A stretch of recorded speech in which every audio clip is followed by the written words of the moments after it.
ఓట్ల తొలగింపు వ్యవహారంపై ముమ్మర విచారణ జరుగుతోందని అనంతపురం ఎస్పీ అశోక్ కుమార్ తెలిపారు. జిల్లాలో ఇప్పటివరకు 25 కేసులు నమోదు చేశామని చెప్పారు. అత్యధికంగా కదిరి నియోజకవర్గంలో 10, ధర్మవరంలో 7, అనంతపురంలో 3, పెనుకొండలో 4, తాడిపత్రిలో 1 కేసు నమోదైనట్లు తెలిపారు.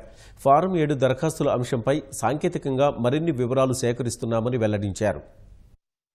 ఎవరైతే ఇప్పుడు ఫామ్ 7 డెలిషన్కి అప్లై చేశారన్నారో వారి డీటెయిల్స్ అన్నీ ఆ ఫామ్ 7లో ఉంటాయి. ఎందుకంటే ఎవరైతే ఆ కన్సర్న్డ్ ఓటర్ లిస్ట్లో ఉంటారో వారు మాత్రమే డెలిషన్కి అప్లై చేయడానికి అర్హులు. అది అప్లై చేసేటప్పుడు అది నంబర్ అడుగుతుంది. వేరే వాళ్ళకి ఎవరంటే వాళ్ళు డెలిషన్ చేయడానికి లేదు.